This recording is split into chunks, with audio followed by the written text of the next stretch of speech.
back in your life like Jack Nicholson in The Shining at the end of the movie when he sits in the front yard and he freezes to death, because that's going to be the Midwest in the next 24 hours. This is the Educated Ignorance Podcast, a weekend warm up on the Four Frequency Take Podcast Network. I want to thank everyone hanging out with us here on this lovely, frigid Thursday evening. And Johnny isn't coming through that door, but we're about to do some wild shenanigans regardless. Oh, Here's Johnny.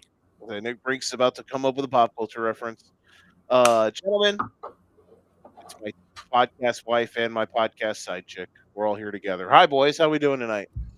Doing well. Good. I've got both of my kids trained to do the Here's Johnny. They'll go in their closet and they'll pry the door open and then they'll yell, "Here's Johnny." Mm-hmm. So how about that? They're very cool. Is the next one? Are you gonna have them do Lieutenant Caffey next? I'm gonna have to you explain that one. I have no idea what that is. Wait, you don't want? Oh no, I got him. You don't want the truth? You can't handle the truth?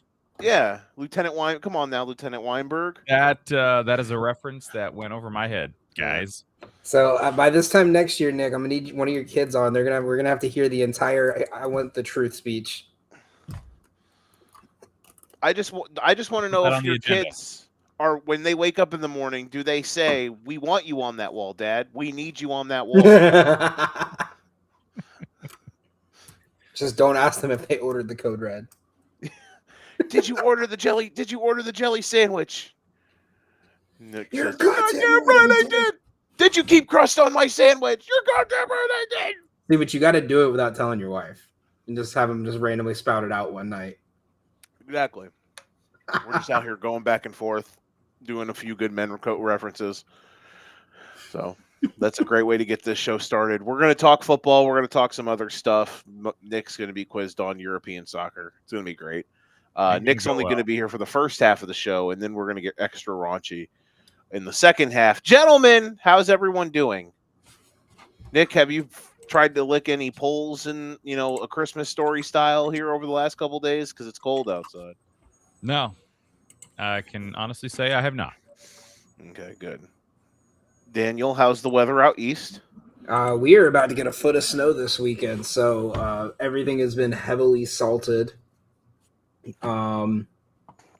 Which, normally I don't mind the snow because my neighborhood's pretty good with it, but working on a rail yard with snow is not fun. So that's going to be a really interesting weekend. We're getting like a foot of snow on Sunday, is what it said. But to be fair, the way they've been doing weather up here this year has been like, get ready for that snow, and it's like 65 degrees.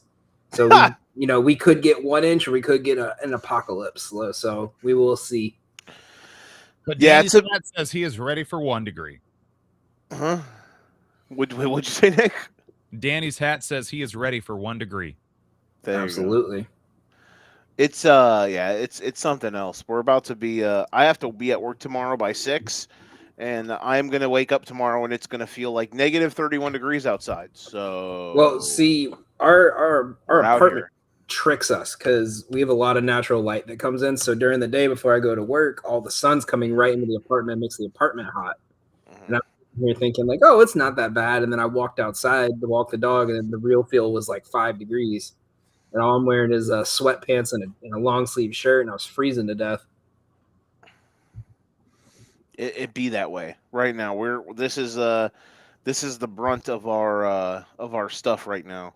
What about have you guys, or Nick, what's the temperature going to get down the night where you're at? That sounds right. I'll pull it up right now. I haven't looked at the actual temperature. Overnight low tonight, low of 13. Wind chill values as low as negative 35. Oh yeah, we're out here, baby. We're living large. We're living large with liver and lard. So we're gonna, It is officially put your dogs in underwear so their nuts don't freeze to the sidewalk weather. That's a good one. I've never heard of that before. Never heard of that logic. So if I had a male dog, it'd be something I would consider, but I do not. So that is not my Not me they're speaking to, but we're going to have fun here regardless of all the shenanigans and all of the cold weather. We're going to talk conference championship football. We're going to see if I cry during the conversation. We're going to talk some other fun stuff as well. Nick's going to depart us after the football talk, but it's okay. Daniel and I are going to hold it down like it's going down to town. All right, Daniel, we are going to continue this trend where we're going to start. Last week we started it with some news and notes. I think we're going to do a little wayback machine. What do you got for us here to get things kicked off? Absolutely. So hold up one sec. My headphones died as we started going. Oh my God, he's so unreliable, Nick. This is why you're the full. This is why he's the side piece. Right. You're way more reliable than him. Unreliable, like the Bears trying to get to the Super Bowl. Good one. So, so first thing in news, fun little tip. So the Hall of Fame announced, the Hall of Fame roster was announced for Major League Baseball. Only 2 names made it this year. It was Carlos Beltran and Andrew Jones. Both were center fielders. Joe, I'm going to quiz you because I don't know how much Nick knows on baseball. Can you name the last center fielder to make the Hall of Fame? Center field is their primary position. Andrew Jones. Besides those 2. Oh, shoot. I thought I had a loophole. Oh. I don't know if I can. I don't know. I really wouldn't know. I'd be sitting here for an hour. Ken Griffey Jr. Okay. Wow. So here's a fun fact. Since 1982, there's only been 4 center fielders who have ever made the Hall of Fame. And center field as their primary position. Kirby Puckett, Ken Griffey Jr., Beltran, and Andrew Jones. So there was a 15-year gap between Griffey Jr. and Puckett and a 10-year gap between these 2. Between Jones, Beltran, and Griffey. So I just thought that was interesting considering, how valuable that position is that we haven't seen many Hall of Famers from there. I think baseball is pretentious. I think baseball writers are dorks when it comes to who gets in and who doesn't get in. The ML Major League Baseball lets no one in. The basketball lets everyone in. I think the NFL has a perfect happy medium for the Hall of Fame. I think they do it right.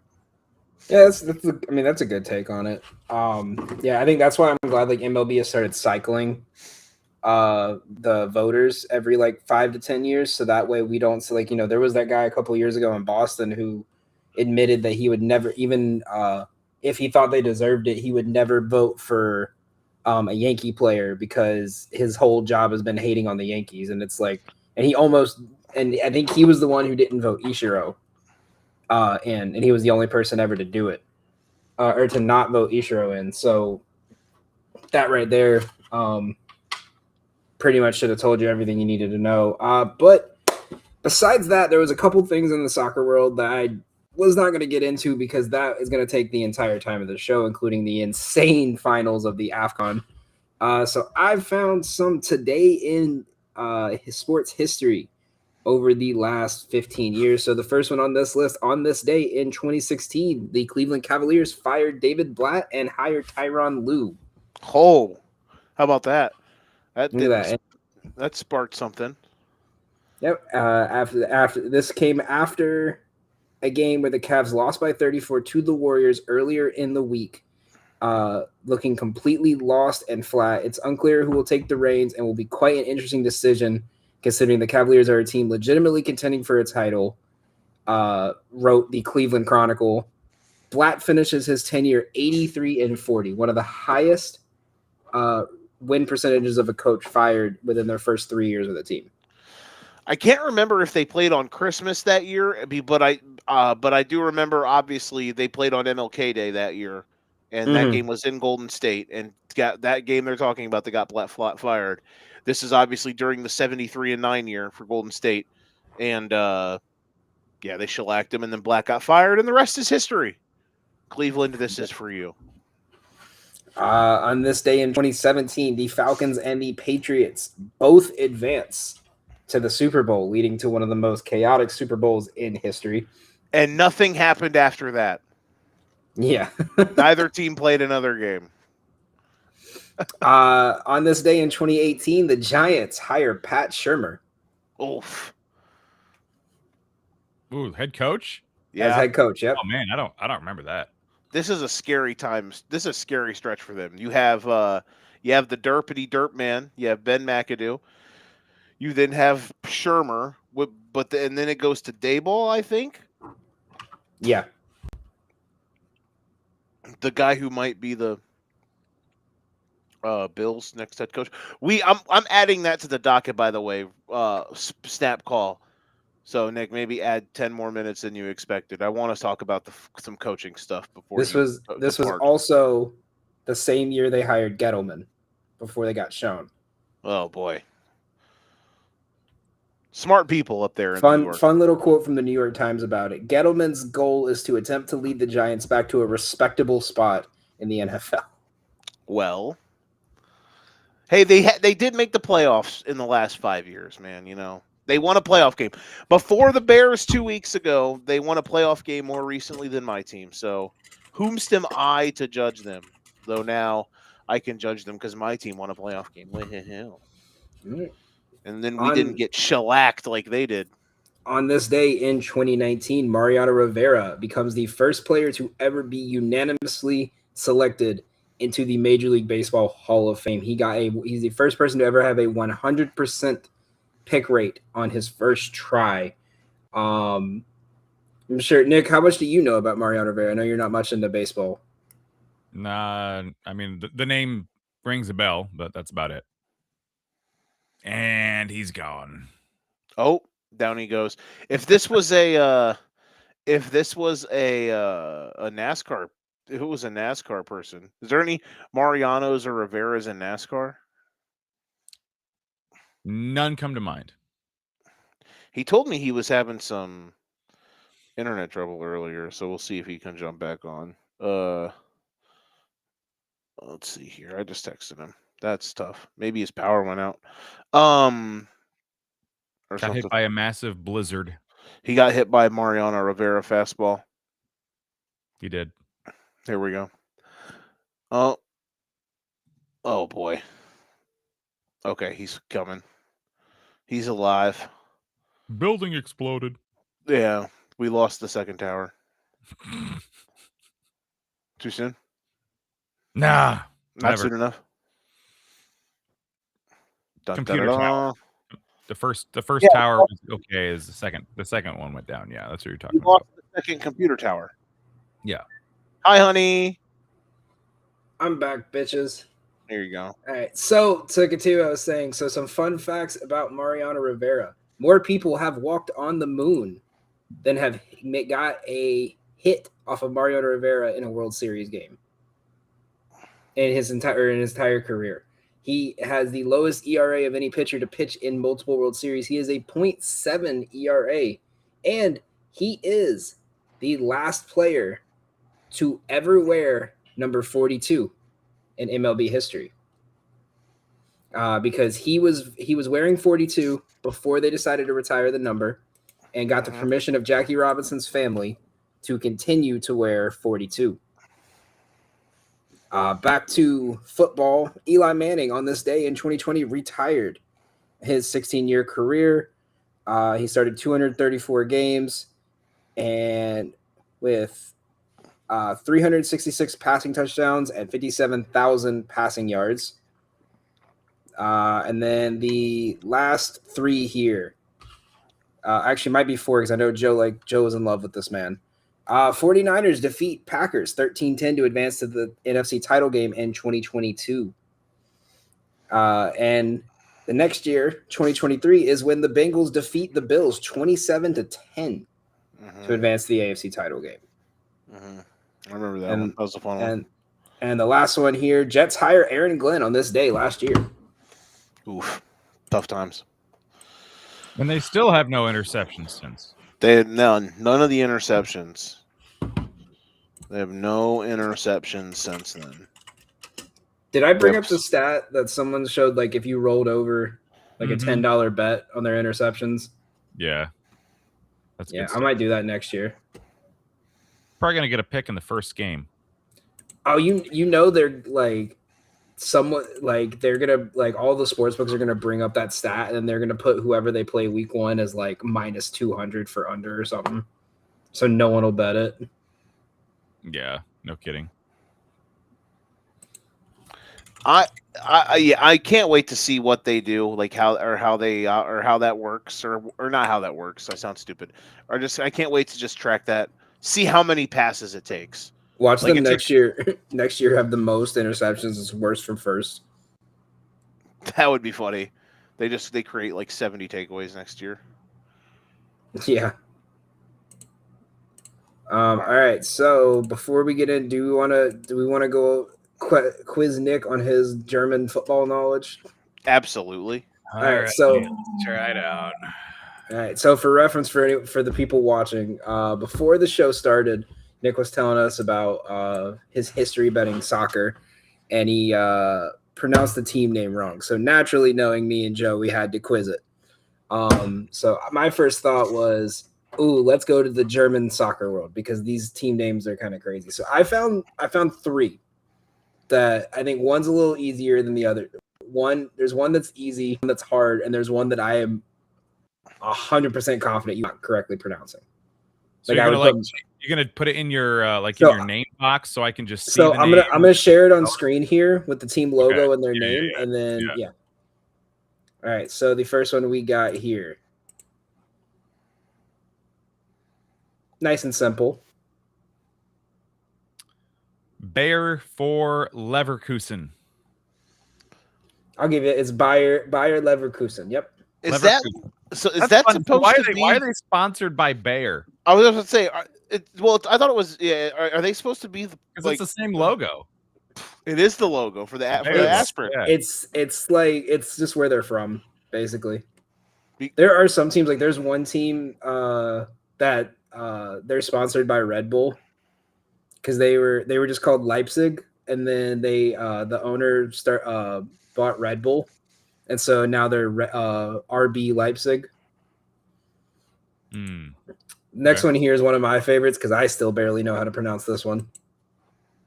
Oh boy. Nick, I want you to go first, and then I want to give it a try. We're gonna go Bo Russia, and you said that like a Midwestern. Bo Russia. Bo Russia. Bo Russia. I don't want nothing to do with Bo Russia. That is what Bo is short for. Bo Russia. Bo yes. Bo Russia Jackson. Bo Russia Nixon. Okay, and then we're gonna go. Oh God, I don't know what the 2 little dots on the O. I can't remember what that says. So it's we're supposed gonna to go, be like a sound. Okay. Yeah. I was gonna say Munchamakuchi, but that's not quite right. Munch Engladebach. No, wait, hold on. Munchengladbach. Munchengladbach. So Bo Russia, Munchengladbach. I'm gonna say Borussia Mönchengladbach. I don't know. I probably completely butchered the last one. I think is the first one Borussia. Borussia. Okay. I really thought it was Bo Russia. Bo Russia. Yeah. All right. So Nick got closer because he got Gladbach. So the way it's pronounced right there is München. So like München. It's Borussia Mönchengladbach. Nice. This next one, I will Venmo either of you $10 if you get this one right. Okay. Do we have to include the number 1? No. Is FC a word or FC is football club? Okay. Oh God, what is that goat doing to the circle? He's giving it a good FC. I think I know it. He's giving it a good Fulken. Yeah. A Fulken Gladbach. A Fulken Gladbach. I'm gonna buzz her in. I think I might know this one. All right. Is it Kuhn? No. Okay, and I'll say Kulm. Nice and easy. What was it? Kulm. He's gonna call on your face. I think what he's trying to. I think what this is gonna be is it's gonna be like Jonathan.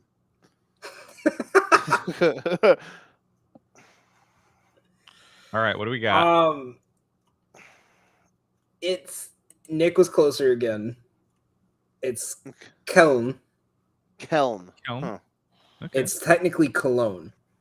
Cologne. Yeah. Right. That is how they pronounce it. Some of the other ones that did not make the list, but I was really interested to see if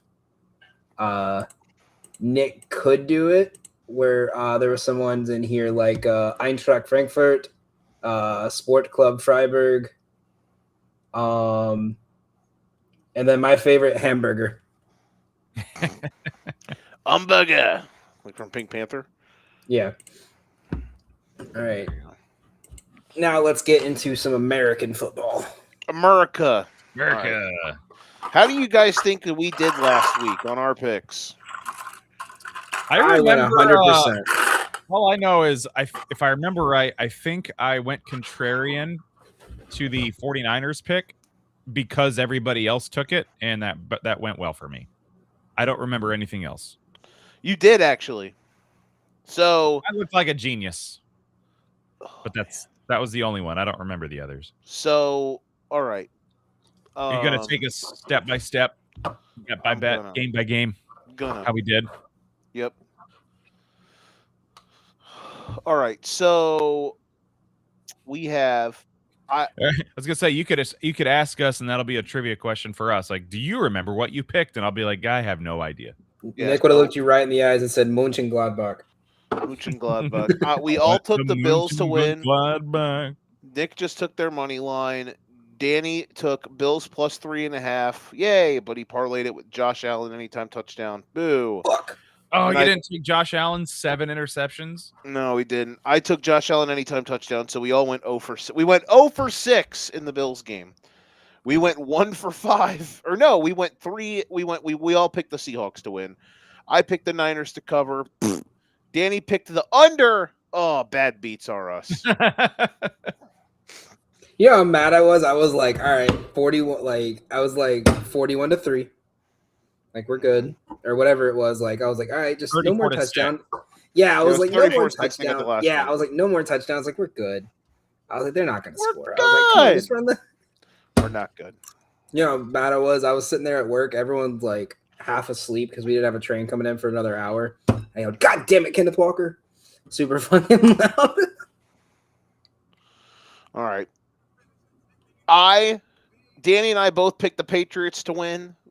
Hold on. What was the rest of the 49ers? Because we took the Seahawks, but what about the bets? I took the Niners. Danny had the under. Okay. And then I had Seahawks. You laid it. Yes, my apologies. You laid it with Seattle. So I just needed to make sure that everybody knew that I took that. Okay, everyone knows that Nick won. Congratulations. Joe, I'm gonna find some Swedish teams for him now. Oh my God. Nick picked the Texans.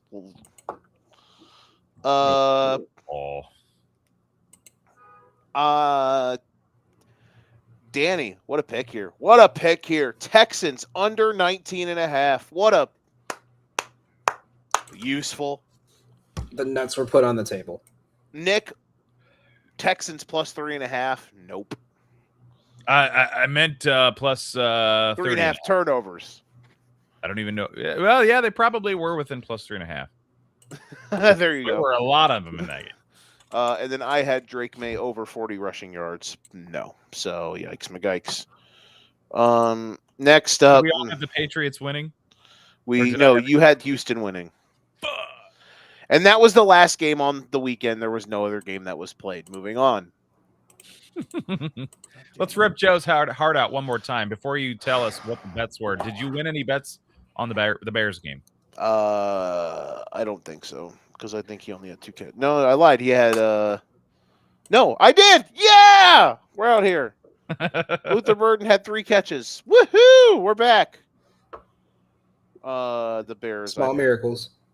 I picked the Bears to win, and they lost. It looked good there for a while. God damn it, bro. I told you that little girl picked the Bears. It was all over for you at that moment, Joe. Yeah, but she also picked the Patriots, and the Patriots won. So I thought we were back. That's the power of Drake May. The Patriots are the anti. That girl isn't the Antichrist. The Patriots are the Antichrist. She got so many fucking death threats on Instagram. Joe was fine till Tua Williams showed up in overtime. Stop it. Stop it. Caleb Tagovailoa. Caleb Tagovailoa, yeah. More like Caleb Pennington. Oh, stop it. Stop it. Stop it. Stop it. Ben Johnson turned into Ben McDaniels. Was a weird game from Ben Johnson, not going to lie. We all learn. It's okay. DJ Moore into DJ Snore. Buddy. It's okay. I know. You guys gave us the first pick in the draft for him. We did. But we also got potentially the future best player in the league. So thank you. We both won the trade though. Y'all made the playoffs. We made the play. Bro, just think, man. Now I'm mad. If y'all wouldn't have fucked that last drive, bro, we would have played y'all and we would have beat you by 50. No offense. We would have murdered you guys.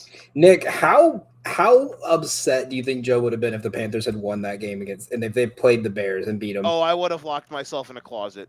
Wait, what do you mean? If the Panthers made it to the Rams, beat the Rams and then beat the Bears, yeah. I would have locked myself in a closet for a month. I would literally buy our Slack chats back so I could make sure I have the screen and screenshot the messages of Joe saying, suck my dick, the Panthers suck. We won this trade when you beat us when we were 3-10. You know what? It was 3-8, and then you lost 9 straight games. You were like 3-2. No, y'all were like 2 and y'all were like 1-4. You were 3-2. Get it right. And then y'all lost 9 straight. We lost a billion games after that. Get it right. Nick, I told you when Joe gets cocky, they get cursed. Did you notice he didn't get overly cocky this year about the Bears? I had never enjoyed a professional football season in my life like I did this one. An eye for an eye. That's why your Magic suck right now. The Magic are another thing. No, that's on me. That's on me. I forgot to send you hate messages about Paolo. If you gave me 10 minutes, I could go on a spicy little tangent. That was on me. I forgot to text you a hate message about Paolo after the first quarter. Well, I'm going to start doing it myself. You guys both picked the Rams because you guys hate me. Puka got you. Nick said over rushing yards for Puka. Oh yeah, I did get that one. Yep, 2 for 6. There you go. Crushed it.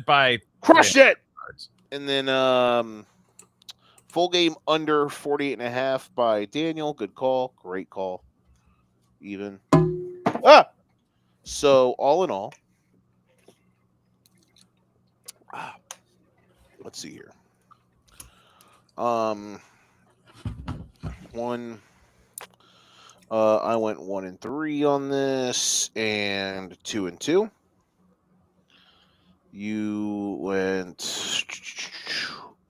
0-1, 1-1. You went 2-2 and 2-2.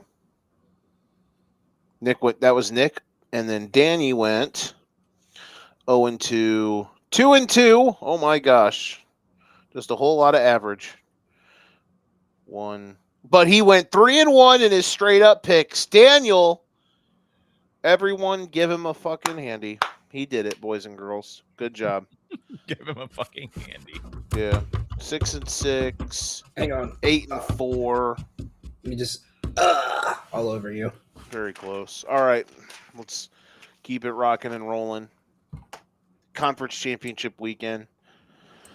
My team's not in it, but it's okay. I'm not gonna cry or anything. Do it.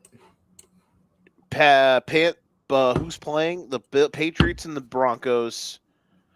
Here I have first play of the day. I have -1 billion on the Patriots do satanic rituals. I'm gonna take that for the AFC title game. I'm just kidding. Let me ask this question here while we set up for our picks. These are the Head coach matchup potentials for the Super Bowl. You ready for this? Yes, I know exactly where you're going right now. Sean versus Sean. Oh yeah. Mike versus Mike. Uh-huh. Sean versus Mike. Uh-huh. Or Mike versus Sean. There you go. A lot of variety. Spice and of then, life. Sean McDermott and Mike McDaniel are like the Paul Rudd sitting at the table. Look at us. Who would have thought? Look at us. Could have been Yeah. us. Yes. Nothing At least Mike McDaniel already got hired again. That's true. Though, you know what I'm saying? Sean McDermott, I don't know. Sean McDermott might be unemployed for a week or two. So we'll see. The second coach has been fired. Yes, yes. And do you know the people who planned that took a lot of teamwork. Just like Are we ready to finally come to the conclusion that Pat Mahomes paid the refs off so Josh Allen couldn't win a Super Bowl, and then he paid someone to take Bo Nix out so another AFC West team could not win a Super Bowl? Exactly, bro. It's always the Chiefs. No, I don't know how, but DJ did it. Should I be petty? Should I be petty? Is it mean if I say the Patriots are like currently riding a cannon fodder-esque? Like, here's the thing. The Bears, did they have some weird shenanigans happen this season? Absolutely. And people are going to hit me next year with regression to the mean. They can't get that lucky again. I'm going to be like, buddy, the Bears are just averaging out all of the horse shit that's happened to them over the last 2 decades. On the other hand, for the Patriots, they were like, we're going to take a 15-minute break and then come back to satanic actions. These Canucks had literally the easiest schedule of the generation, followed it up by they are about to complete 3/4 if the Seahawks beat the Rams. They will have completed the Holy Trinity, literally the greatest run ever for the worst offenses to have ever played in a playoff run. Like they are all 3 offenses that they are about to have played in the postseason are either middle of the pack or bottom half of the league. Oh, and the best one they were going to face is the one they're going to play on Sunday, who is going to be playing a backup quarterback who hasn't taken a snap all season. Listen, it's just I love it. I love it here. Here's where we are. And listen, the Patriots, I think they are legitimately good. On the contrary. If they win the Super Bowl, I will be sitting here thinking, Drake May, is he the best player in the world? If he obviously plays good at it. However, there's a realistic world that exists where they could win all of these games while looking like dog shit on offense, and Drake May's fumbling the ball 3 times a game. But the offenses they play are so inept, they can't get out of their own way and don't score more than 14. So that's a world we're about to potentially live in, and I don't know if I'm ready. I will say this, though. The one thing I always say when everyone complains about, oh, this team had an easy schedule, they don't pick their schedules. Correct. It just happened. They hit a good, they got a good offense. Now, if they had a league average schedule or the hardest, do we think they're 13-3? No, I would say they're probably closer to 9-7 or 9-8, maybe 10-7. I also want to take this time to also point out, I can't remember who, but someone on the Golden Ticket Show said that the Patriots were going to go into the bye with at least their week 13 bye at least 11-2 or 12-1. And he got told he was retarded. Listen, at that time, you were saying that for a guy. You were saying that about a quarterback who had literally won one career game in the NFL. And I was like, everyone needs to take some settle down juice. Turns out I was wrong. I love Drake May, but listen. I was clearly wrong. This team is I'm not even saying that this. They are partially scheduled. They're a decent chunk schedule lucky, but that's shit. That is what it is. They're a good team. They went into Buffalo and won. They're a good team. However, I think they caught 2 massive breaks because I just feel like if they would have played anybody else in their first 2 playoff games, they probably wouldn't be where they're at right now. That's where I'm kind of at.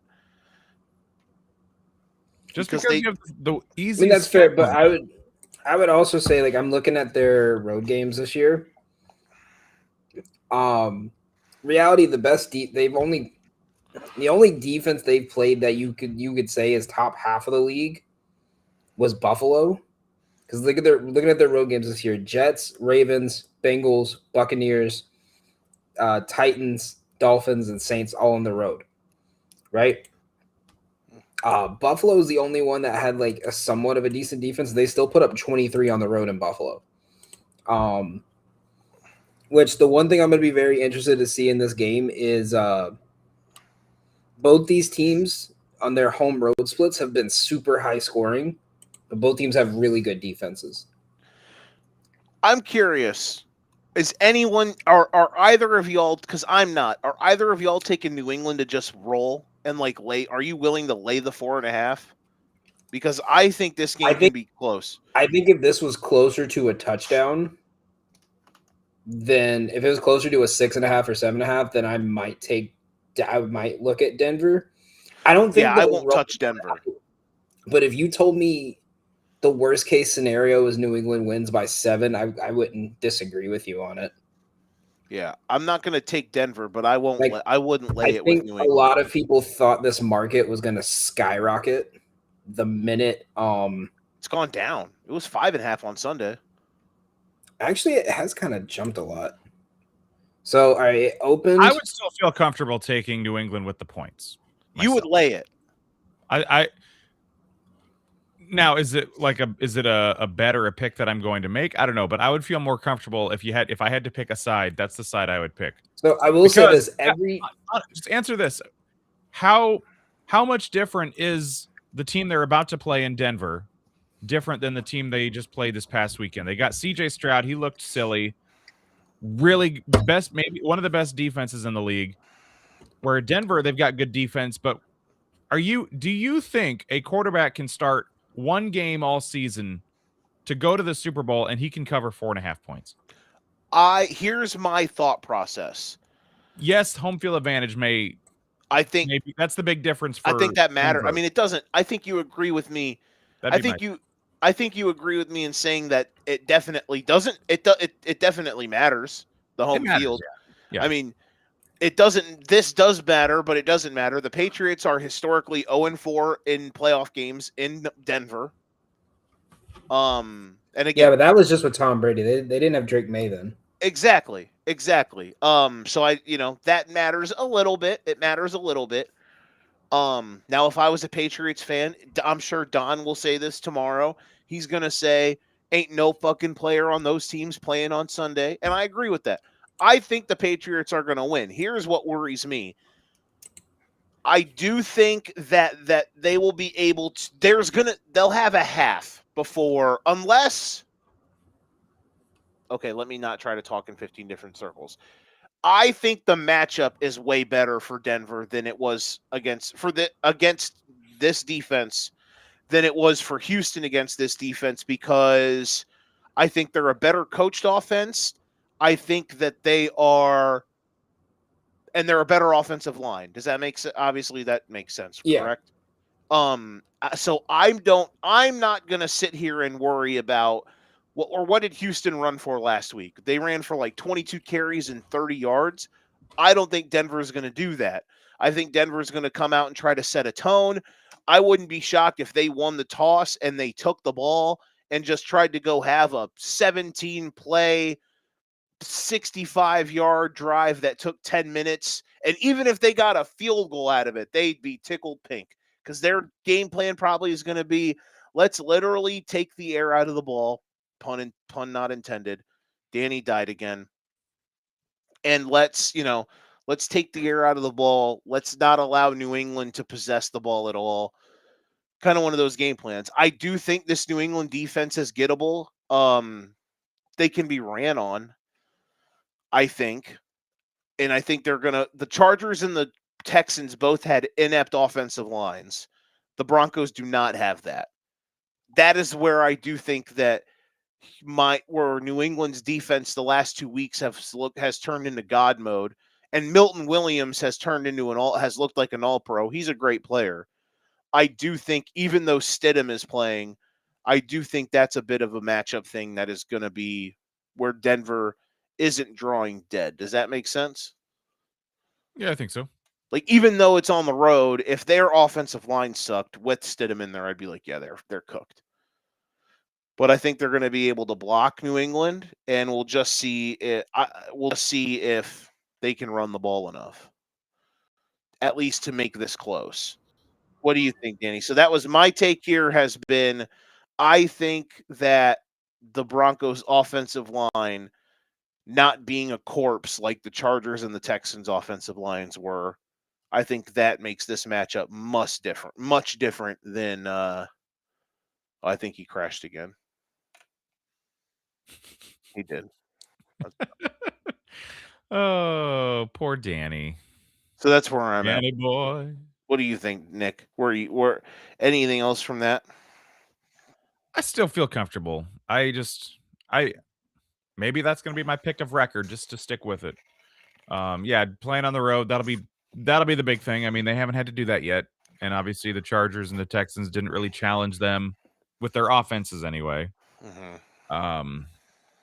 But I don't necessarily see Denver's offense challenging New England either.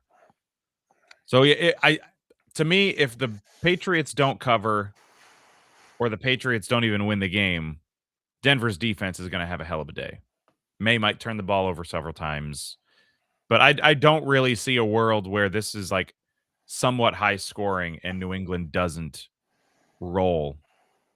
You know, if anyone's going to score 30 points, it's probably going to be 31-14 or something like that, New England. Whereas if Denver's going to win this game, it might be 17-14, something like that. That's how I look at it. So I think I will feel comfortable sticking with the Patriots 4.5 when we get to there. So you're going to lay it. You're obviously taking the Patriots to win, and you're going to take New England minus 4.5. To me, I just feel like Stidham, first start of the year, that is just going to be way too much to overcome. Now, on the flip side, if they know their limitations and they game plan accordingly, maybe they can avoid Jarrett Stidham looking like we saw last weekend against the Patriots and CJ Stroud, where if, you know what, don't give a shit what happens. Just commit to running the football and play conservative at quarterback. They probably stay in that game and have a chance to win it. Don't be prone to mistakes. I don't know. I just feel like if you maybe take the aggression down a notch and just let him screen and all that fun stuff, that might be their recipe for success. But I feel pretty. I'm going in with confidence on my pick. That's fair. Daniel, while you're welcome back to the world. You took the under 43.5. Can you do me a favor? No. What? Thank you. Can you try to find me rushing attempts for Denver players, please? Disgusting. What? Seek help. I'm kidding. I'm looking for a rushing attempt line for Broncos players because all they have Bronco player. All they have on FanDuel are the Patriots players. I'm assuming it's just RJ Harvey. Is he the main one? RJ Harvey and Stidham. What are their rushing attempts? 4.5. No, you wouldn't be able to do. You'd have to do 3.5 for Stidham because 4.5 is like minus 180. Mm-hmm. 10.5 or 11.5 at plus money for the for over. Harvey. They don't have under set up yet. Okay. I'm gonna go over RJ Harvey. How many? What's his number? 10.5 is minus 140. Harvey 11 carries is all. Yeah. Plus carries. Yeah, They're I like minus that. 130. I like that a lot. That seems low. Maybe I'm just tripping, but I like that. He's cleared 10.5 in all but 2 of his last 8 games. Granted, one of them was this week against the Bills. What's his receptions line? 6 carries. McLaughlin at 4. Oh, maybe I don't like this. Yeah, McLaughlin. He played a lot more than I was expecting because I took Harvey in a bet. Yeah, what's Harvey's receptions? I'll look here too. I've got it pulled up. Oh, Danny died again. At least on FanDuel, I do. Let's see. They don't have it listed. Receiving props. FanDuel is just ass. They used to be my go-to book, but I think I'm on the anti-FanDuel bandwagon. Yeah. Especially for player props. They are probably the worst book out there anymore. It seems like there's not that much.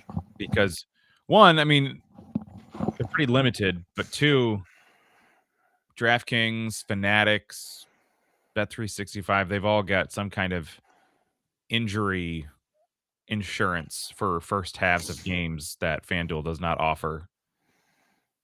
Especially in the playoffs, FanDuel has nothing. In the regular season, they had first quarter. So, I mean, when you're looking from book to book trying to find an edge, like, why are you taking player props on FanDuel? Unless the odds are way better, but I've not found that to be the case most of the time. Yeah, I'm trying to. Yeah, I'm not finding anything for RJ Harvey on FanDuel anyway, and I don't have another book pulled up. Interesting. All right, let's do something different then. Let's do.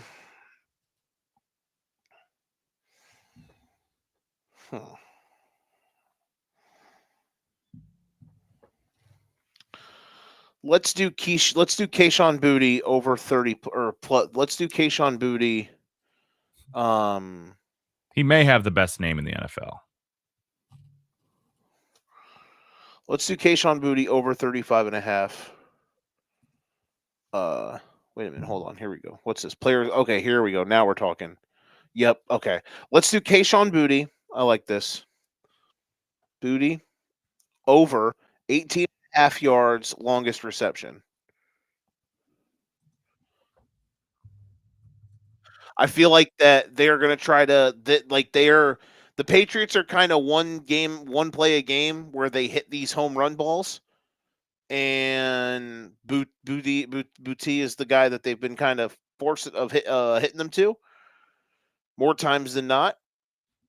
So I'm going to go with that. He had a 42-yarder in their game against LA. He had the one-handed touchdown last week. So I like that one. 30. So over 18.5 rushing yards or over 18.5 longest reception. Daniel? I'm back on my phone. Do you like Nick, get closer. I need to feel. All right, thank you. Danny, do you like that one? Do you like I heard. Do you like Keyshawn Booty over 18.5 yards longest reception? We're like toddlers with an iPad right now. Yeah. Nah. I don't hate it. No, I think it's a good look. And I said all that earlier to say I think the Patriots are going to win. Do you want me to give my take on why I think the under? Since it seems pretty logical.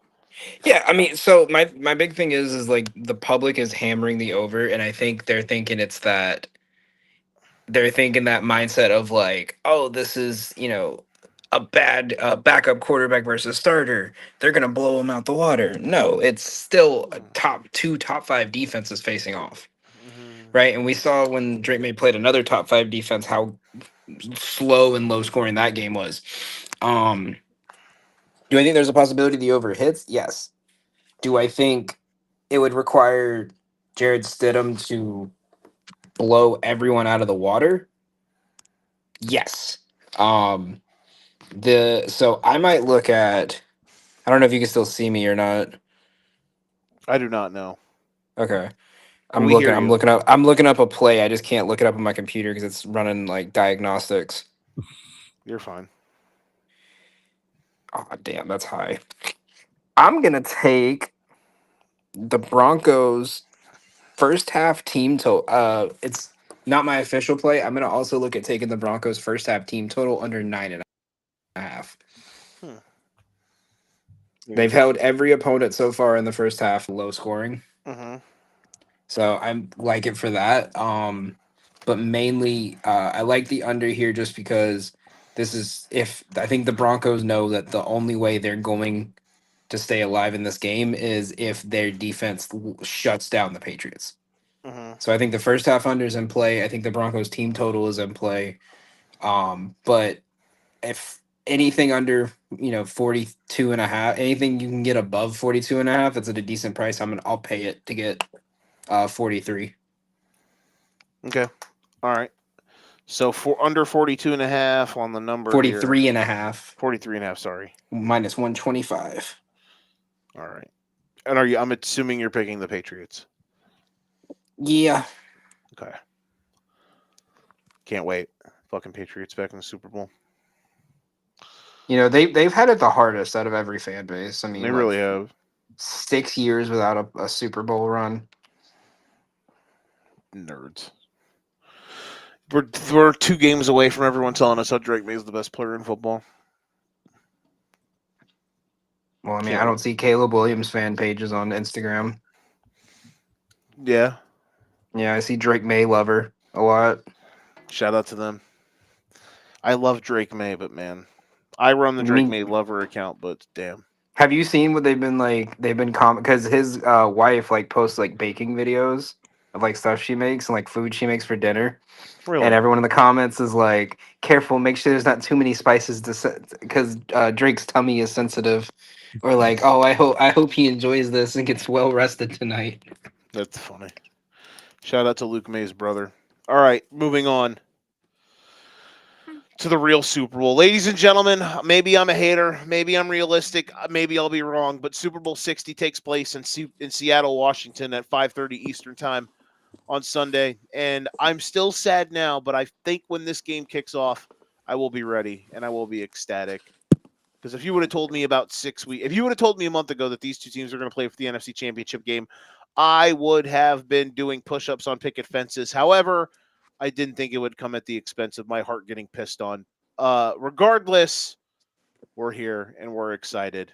Nick, these two teams have played 2 games. They have been separated by literally inches. If you go through the history of these two teams playing each other, they are literally separated by inches. These two teams played two incredible games in 2 very different ways. The second game they played, which was about a month and a half ago now, was easily the NFL's game of the year so far. May have had the best failed play of all time. Just think, if that play doesn't happen, think of all the things that would be different right now. The Rams would have been the 1 seed. The Bears are probably playing Seattle. Well, let's see. Seattle would have been the 5. So they would have gone to. Who would they have gone to? Whoever it would have been. Yeah, they would have gone to Carolina. They would have. So the Bears would have been playing Seattle last weekend, and would have lost 48-3. Oh yeah, So there's just so many different things that would have happened if that play gets called at the time. I thought probably correctly. Regardless, Nick, I will start with you. Can that game match? Can this game come close at all to what we saw on that Thursday night? Not how X amount of days ago. I feel like that is such a high bar. I don't think it comes anywhere close. May still be a good game, but I feel like it'll take a lot for it to get to that level. Now, do I hope it does? Sure. Bring it on. But I will take the under on excitement level. Not quite that high. Okay. Fair enough. So I will say the opposite. I think there's enough people who are going to say realistically in their heads, they're going to think, oh, 2 great games and then an insane high scoring game the last time they played. Surely it'll happen again. Probably No, Yeah, it's going to be an exciting game, but the thing is I like there's a very real possibility this game ends like 13-10, or it's going to end with one touchdown in the game, and like both kickers are going to have like 3 or 4 field goals apiece. Mm-hmm. I'd like that. That'd be fun for different ways. I'm for it. Danny, where do you see the biggest edge in this game? Sam Darnold and the power of friendship. No, I'm kidding. God. Side note: could you imagine like a Jets fan waking up in a coma from the last 10 years, and you just say, "Oh yeah, Sam Darnold is in a championship game," and then and then he goes to look and he sees who the Jets had at quarterback that year. Wait, what? Who the fuck is Aaron Glenn? When did we sign him back? Yeah. No, I think this game goes either way. Like I genuinely think this game is just going to be who has momentum going into the fourth quarter. I love. I know you have a Seahawks ticket, Joe. I have a Rams ticket that I need to cash, so I might hedge it. My Seahawks ticket cashed already. I had them plus 550 to win the NFC West. So I have a plus 800 on the Rams right now. I have a plus 500 on them to make the Super Bowl. I have a plus 800 on them to win. And at the beginning of the playoffs, I put one in for plus 950 for Rams. For either side, Rams beat the Patriots or Patriots beat the Rams. So I'm big on the Rams. I might have to hedge it with the Seahawks, but I just think if this is Matthew Stafford's last year, which I don't think it is, what a way to go out, right? Mm-hmm. An insane playoff run, a all-timer against the Bears, two great games. Now you have to play the division rival you've had 2 great regular season games against. I think not having Charbonnet could hurt them, but I think the Rams got too much juice right now. I think we saw a Seahawks team that everyone was just doubting too much and had a week off to rest, and now they're playing the Rams, who are just connecting. I do think. So here's the thing. I actually think the team that's playing better right now is Seattle. Nick and I talked about this on Sunday. Remember, Nick, we said how since that fourth quarter of the first meeting, or of the second meeting, the Rams have plateaued and the Seahawks have continued to ascend. The Seahawks right now are a wagon. However, there's something about this matchup where Darnold has struggled in the 2 games. Now they were able to kind of navigate their way and get hot in the fourth quarter, and then the drive Darnold had in overtime to win the game. And now we're here, and it's conference championship Sunday coming up. And I think the Seahawks are the marginally better team, but I still think this game is is incredibly played on the margins, and I think that it's as close as you can get. Like, no pick that I say is going to be confident. I just want everyone to know that. Like I don't feel confident in anything regarding these 2 teams, other than the fact that I know both of these teams are awesome. They've been the 2 best teams in the league for the last 3 months, and it's fitting that they're here 60 minutes away from the Super Bowl playing each other. I will say this, and because Joe, you know how I've talked about like Thursday night football as a whole this year. Mm-hmm. It's easier to have a bad game during a Thursday night football game and your team still come out and win versus a team as a whole week of rest and has that mentally in their head that we blew that game. You know what I mean? I think I get what you're saying, yeah. Do you feel like... Because if I'm going to double check the data on that, go ahead and ask your question. I'm going to double check myself on this before I say it. Nick, do you feel like... Where do you see the biggest edge for either side? Like, do you see a certain thing that you're like, okay, I think this team can exploit this. I think that this is weakness for a team that can be, turned on its head a bit.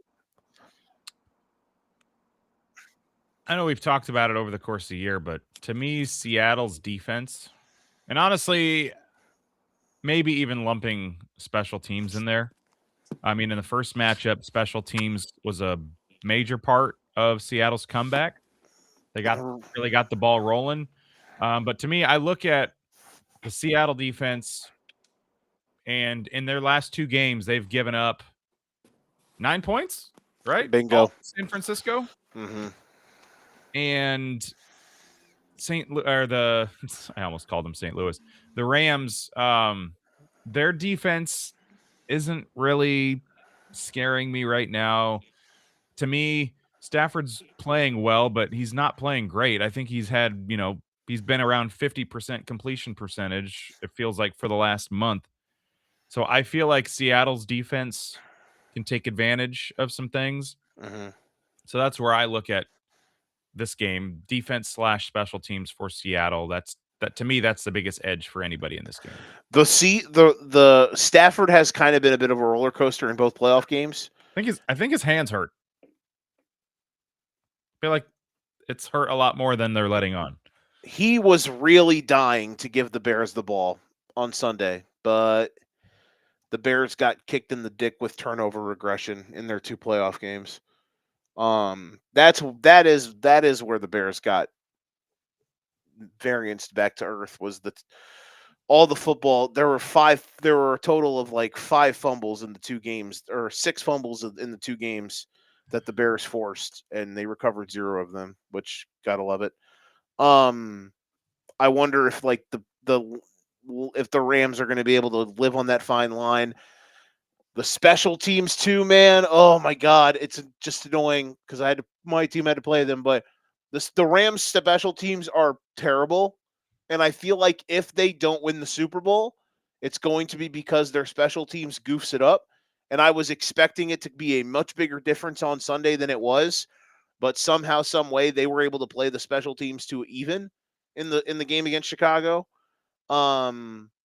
Maybe here against Seattle, like I would say the Bears have a decent punt return team. I think the Seahawks is much more explosive with Shaheed back there. Obviously, Shaheed housed that kickoff against the Rams, or that kickoff against the Niners to get the game going on Saturday last week. Rams, and he returned one. Wasn't he the one that returned it against? He got things going by returning the punt against the Rams to keep them alive in the 4th quarter. So I do think that that is where I'm looking at. Like, these games come down to the finest of margins, and you just have to think the Rams special teams are so bad that it's going to cost them. It almost cost them against Carolina. And it did not.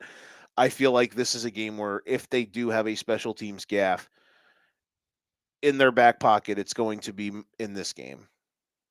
I'm intrigued by that. So we'll see. Also, shout out Rashid Shaheed.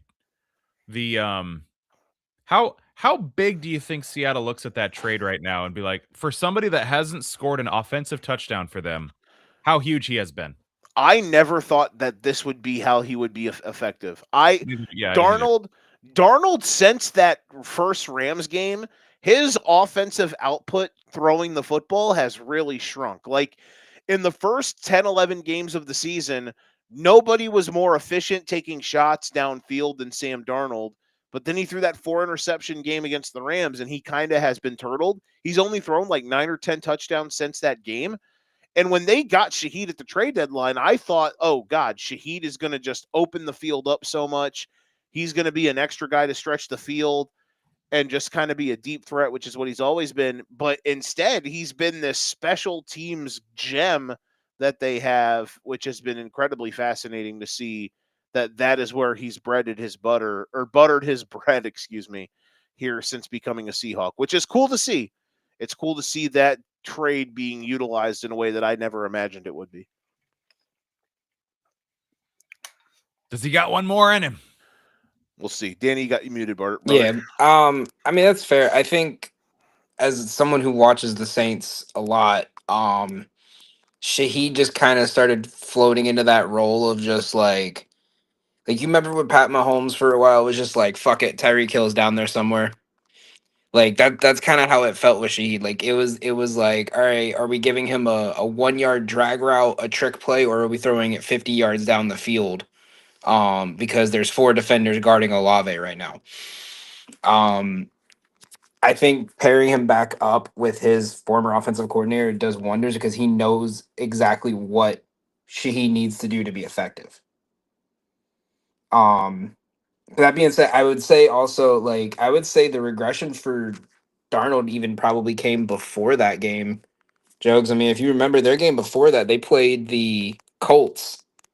And I'm looking at the stats right now. I mean, Darnold threw for 271, but they only were able to put up You're they put talking up the first Rams game though. No. November 16th. The 4 interception one. That was the one I was saying, yes. I was saying the 4 interception game is kind of the No, I'm talking the 2 interception. I'm talking I was thinking more towards like the 2 interception game. Oh, okay. No, has been his market of deficiency, if you want to call it that, in just production it started to tail off after the first Rams game.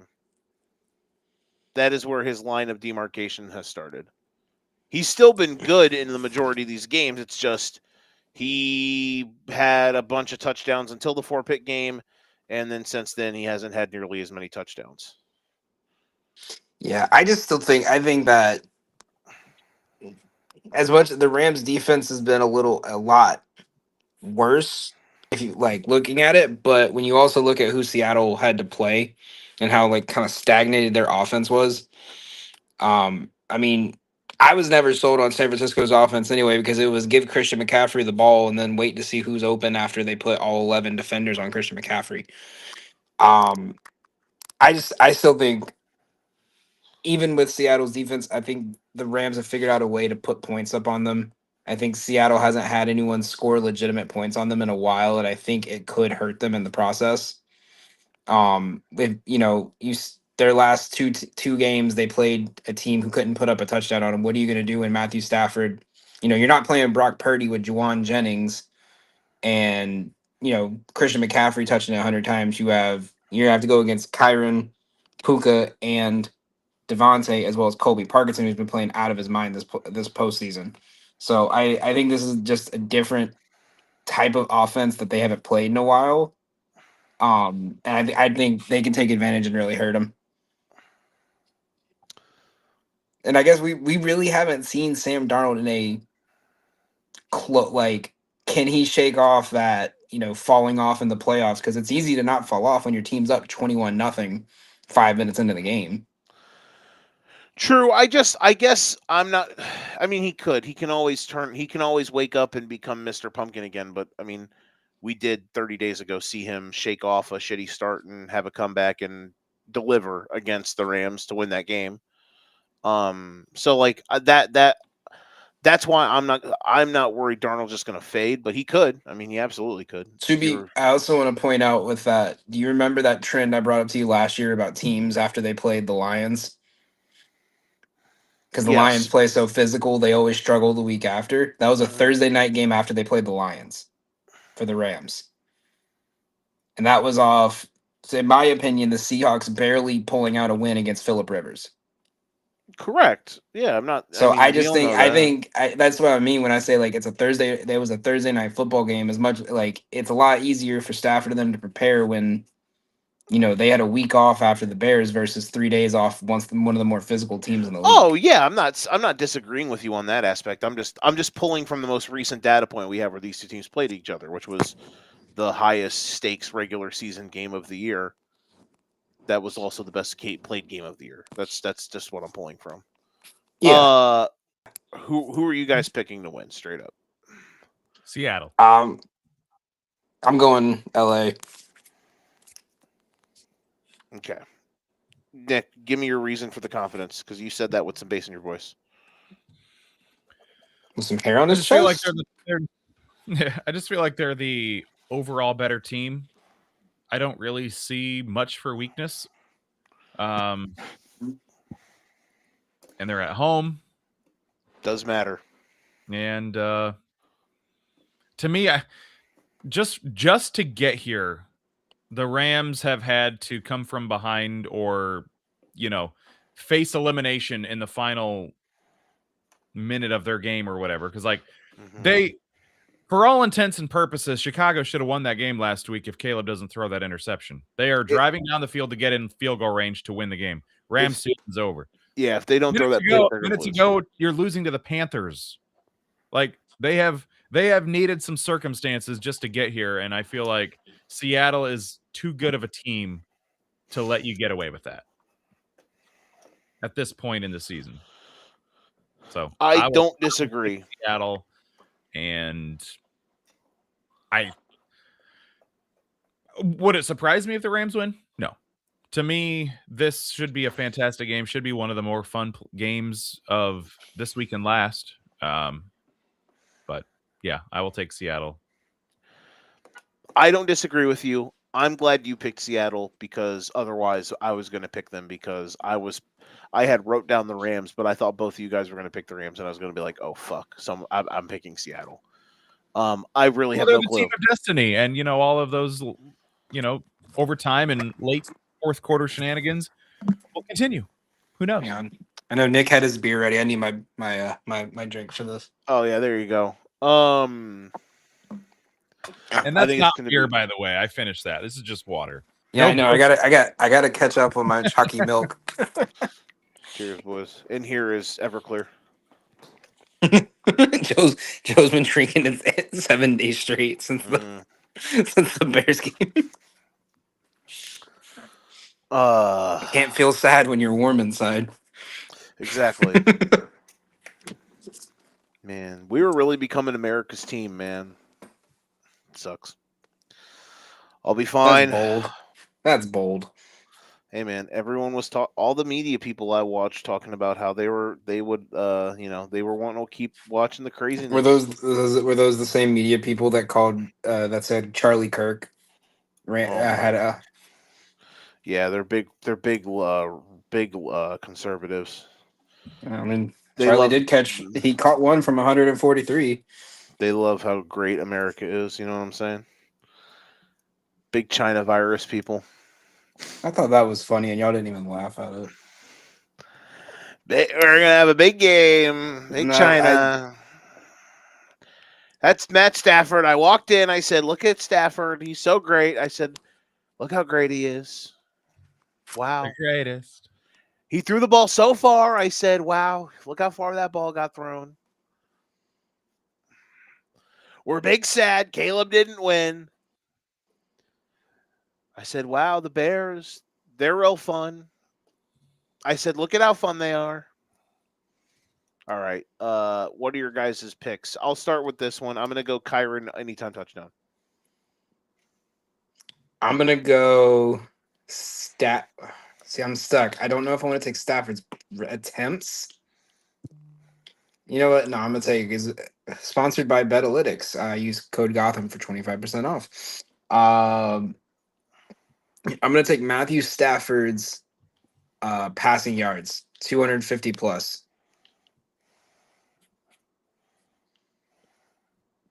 And if we're being ballsy, you could get it up. You can get them all the way to 300, and it's still a good bet. There you go. He did throw for like 4 something in their last game they played.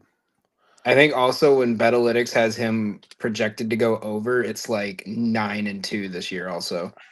And when it's like that high, it's hit. Like the last time they had him like 300 plus or like 50 yards or more higher than his line was that game where he threw for 400. There you go. Nicholas, what do you got?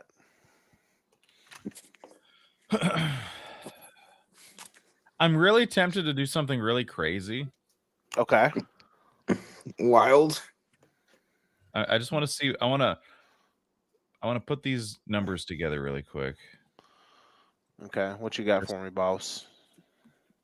I want to see what this looks like. But both Jackson Smith and Jigba and Puka Nacua have had success against their opponent this year.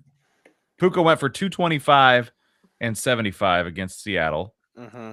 And Jackson Smith and Jigba went 2 games, and he was over close to 100 in both of them, I think. 96 and 105. So I'm out of pure curiosity. I'm just looking up what it would be for each of them to go over 100. I'm looking here. Well, Puka's line, I think their line's both at like 93-ish. Yeah, it's in the ballpark. Plus 317. It's not that enticing then.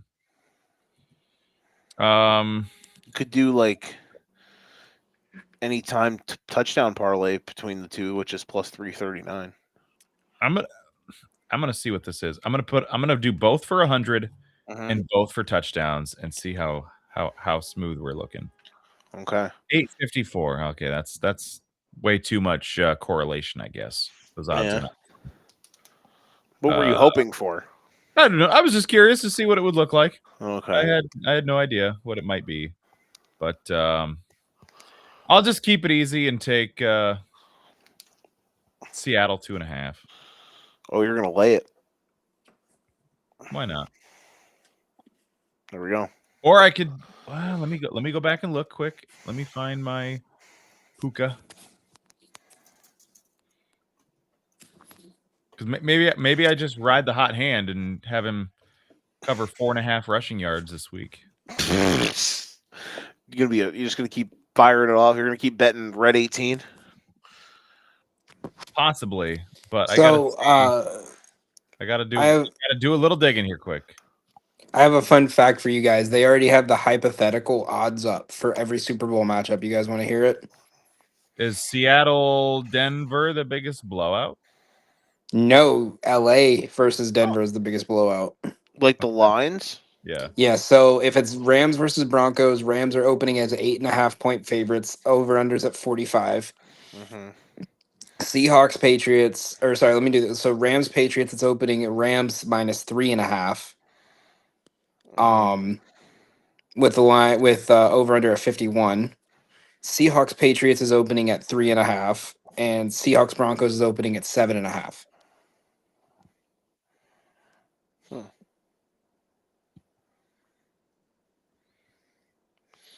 Okay.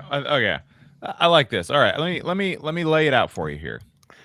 Since November 16th, the LA Rams have 1, 2, 3, 4, 5, 6, 7 wins, including 1 win against Seattle, and they have 3 losses in there. In the 3 losses, Puka has 0 carries for 0 yards.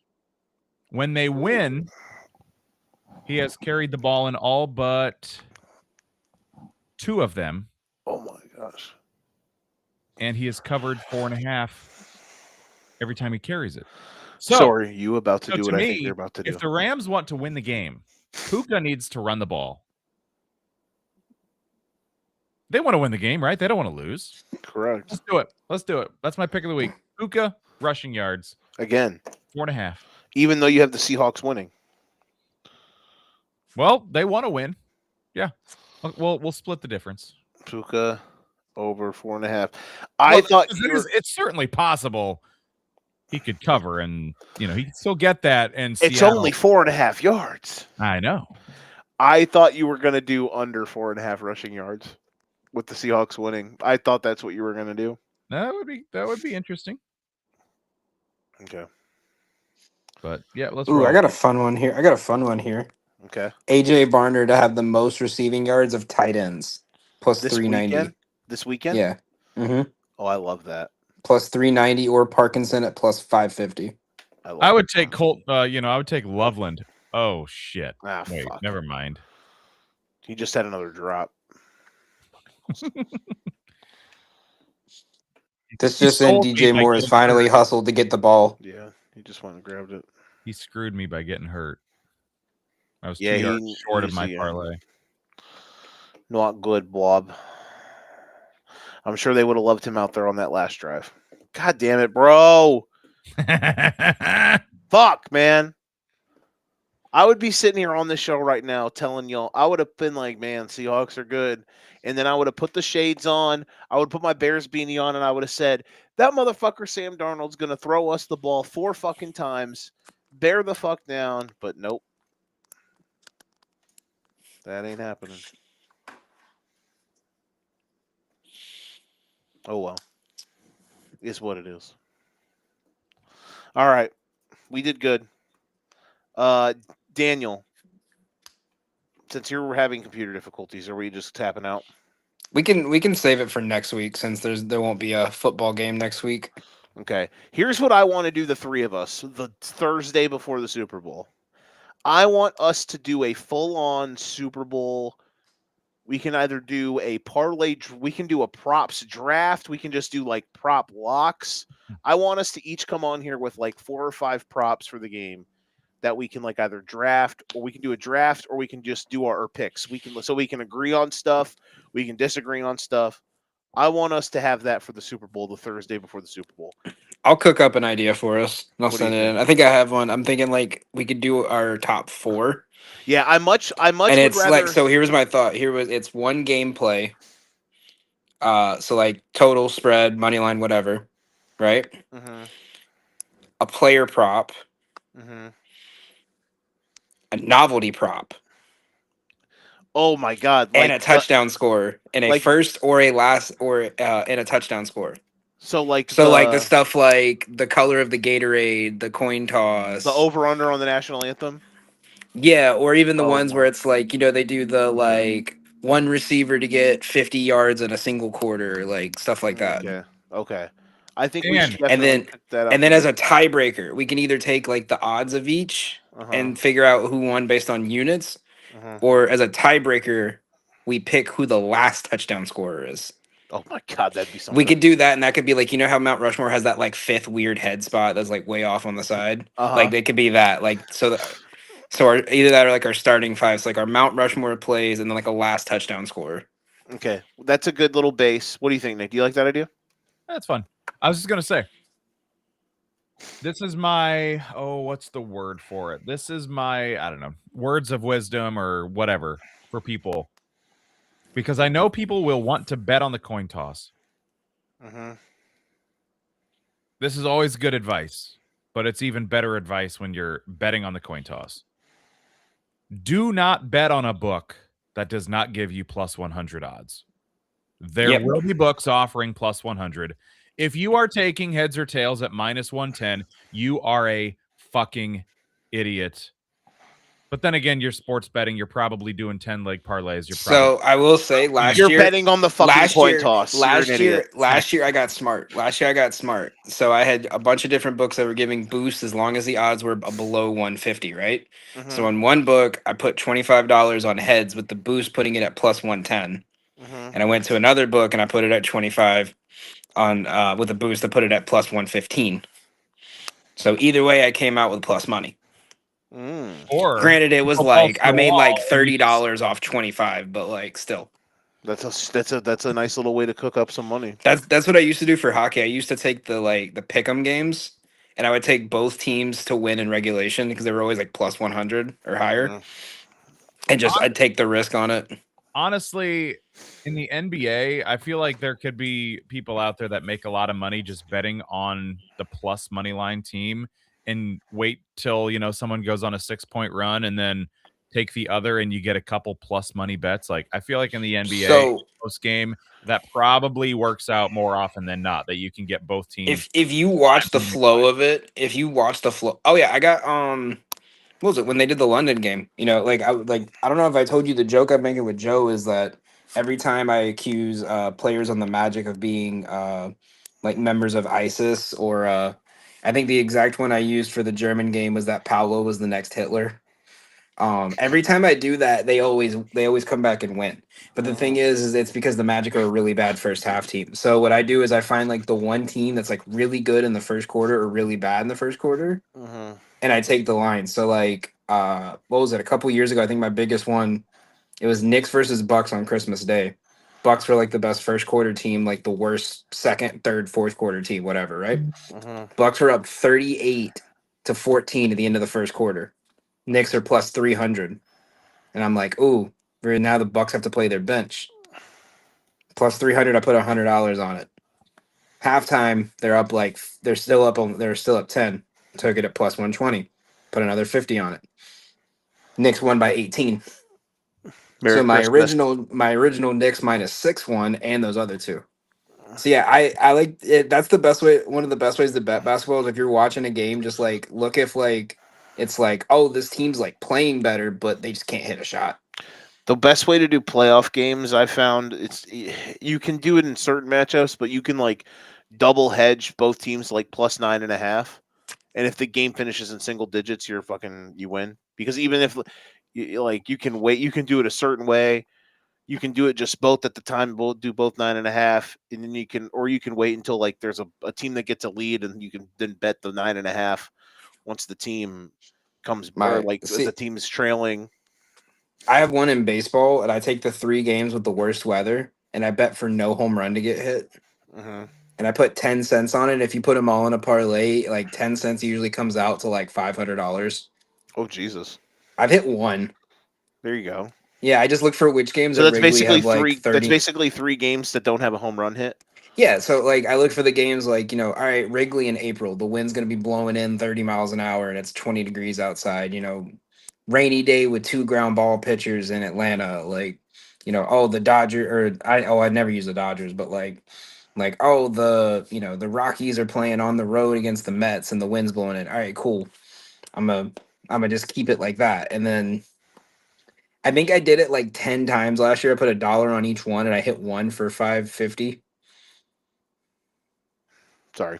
No, that's a good one. It's more just like fuck it, why not? Like kind of fun shit.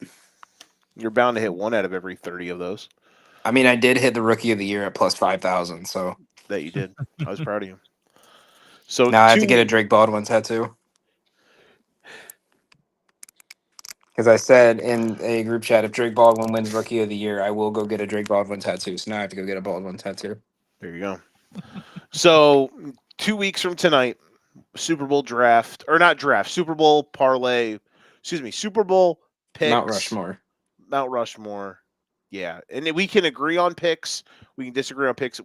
Just because if something gets taken, won't be off the board. I'm excited. That'll be fun. And then we could cook up some parlays and stuff on our own, like on the show. Yeah, we can just cook some stuff up, dibble and dabbling. Do you want me to bring PropSpot on for that one? One of our other sponsors. Oh, like have a guest come on for it? Yeah, because I use him for all our football plays. He's our sponsor. We could talk about that for sure. I'll text him. I figured if anything, if we wanted to get really kooky, we could have Ray join us for that. Or Don. That's true, especially if the Pats make it, that nerd. Yeah. Just out here going to be picking I'm going to be doing a lot of research on whoever the anthem singer is. It's going to be my novelty pick. You know what? Joe's going to fly out this. Was it Reba a couple years ago? Anybody remember this one? Yes. I didn't bet on it. Didn't bet on it because I felt like I didn't find a place where I could. Uh-huh. But the research that I did, I found her singing national anthems 2 other times on YouTube. And I can't remember if it was over or under the time that was listed for the Super Bowl. Uh-huh. But it matched those other 2. So it was consistent. So someone last year sat outside the stadium and listened to them do the rehearsal and see how long it took them. I liked the dude a few years ago. It wasn't at a football game or whatever, or I don't even remember what kind of sporting event it was, but he's like, he bet on there to be a streaker and then he did the streaking. Oh yeah, and they revoked them, but he had to pay the money back. Oh, that sucks. That's shit. Well, okay, so the thing is so what people don't realize is like unless he did it through an illegal bookie, like if you make over a certain amount on a bet, they lock your account. Because then they have to see like if you owe taxes, if you owe like child support or like payments for your lawyers or something like that. Something that they have to take money out after your taxes anyway. Yeah. Because like there was a guy when the Chiefs won the Super Bowl against the Eagles, he put $5 on the correct score, won $15K, and then he got mad because they would not let him take it out. And a FanDuel rep had to call him and be like, "Hey, so we already have to take $4K out for you because you're gonna owe $4,000 in taxes on this." And he's like, "But you owe like 1,500 in child support. So we had to take an extra 1,500 out. So he still made like $9,000 off it, but like Did they make the pay? Did they actually make that payment to child support for him? they literally send the money to the state office. Like in a bunch of different states, they make you like they just go ahead and say, hey, this person's like wired to that account. They basically make sure that you report it. Yeah, they take care of it. Essentially, they take care of it for you. It's kind of like their way of like, hey, I don't want to have to pay you 15,000. I'll pay your child support if you let me get 2,500 off it. Mm-hmm. Well, thank God I'm caught up on my child support. Yeah.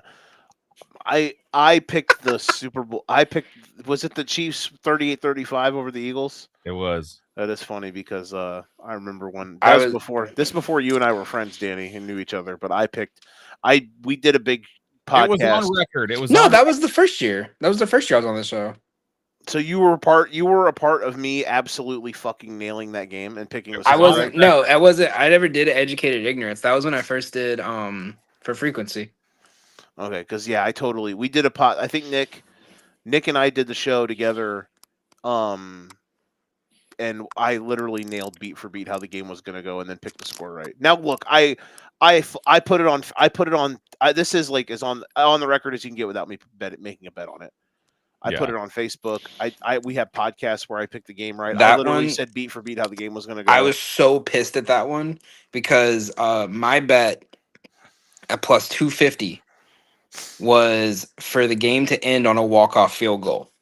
Oh, right? Shit. Yeah. And they put 1 second on the clock. There was yeah.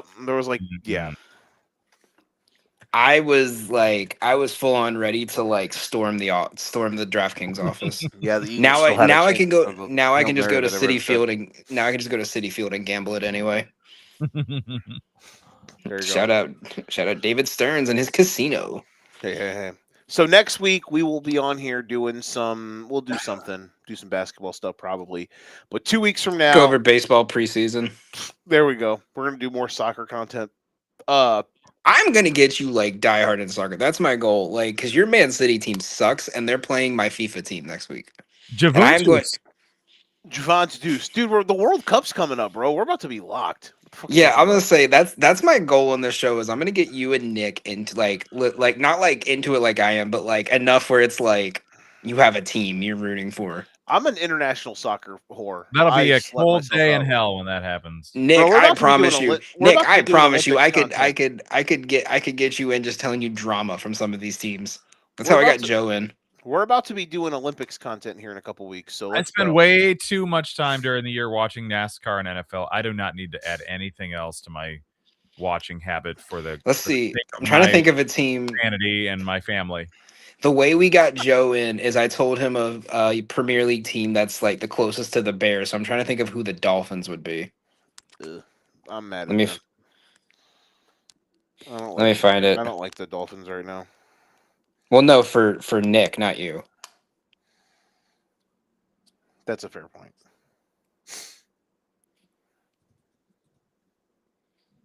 Okay, that makes sense. Brighton. There's a team called Brighton Hove Albion. That they have a very flashy style of play, but they can't games they should win, they always fuck it up. I would say that's a good way to describe the Dolphins, right? Sounds about right. They also suck when the weather gets cold too, so that makes sense too. That specifically points out the Dolphins, at least in the Tua era. So we'll see. Nick, do you like the Halfley hire?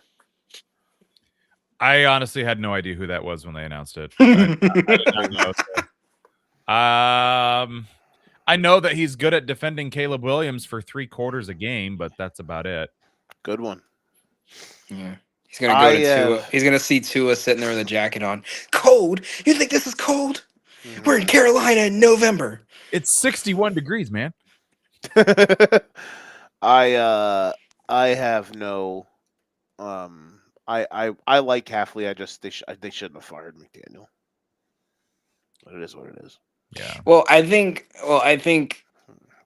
you were at a point where it's like, okay, like, do you honestly think you could have been able to recreate that season where you were 10-7? The one where Tua kept getting concussions. Like, I don't think they could have done that with McDaniel. I think him, all the weekly Tyreek Hill bullshit, whatever he's in, of like how he hates to play there, but then he loves it so much. And then he's always doing, like, I just think it's one of those, like, not like we got a clear house, but one of those like we just gotta find a way to reset it. Well, Nick, you know what my point kept being was that they didn't quit on McDaniel, so I was like, let's keep him. Yeah. So we'll see. It's basically the Packers boys club. They got their assistant GM. They got Halfley. They're probably going to go get Malik Willis. So we'll see if the Dolphins can become Green Bay South. Why would they get him? Why don't they go get Jordan Love? He's a backup. That is true. Give him a shot to start. Yeah, give him that little podunk quarterback. Just kidding, guys. I mean, he has the same amount of Super Bowls as Caleb Williams, but and less division titles than Caleb Williams.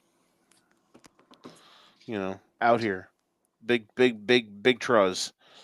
Funniest hire of this cycle, the Baltimore Ravens firing John Harbaugh to go and hire. They fired a Harbaugh to go then hire somebody who is basically the equivalent of a Harbaugh.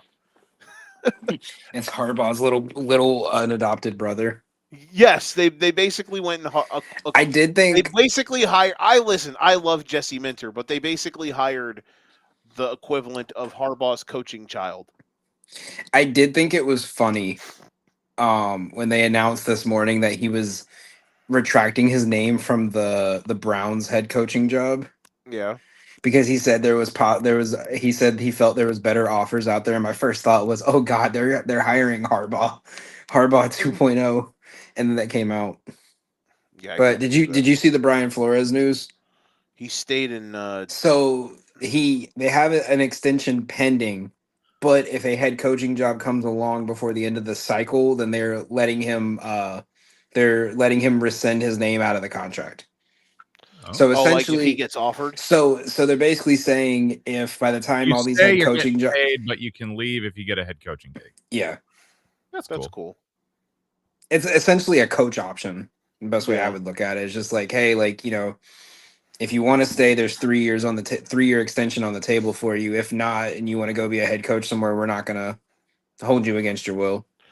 And Nick, if you didn't understand the thing about the Ravens, Jesse Minter, the guy the Ravens hired today, he started in his most recent coaching gigs were he was a defensive assistant with the Ravens for a few years under Harbaugh.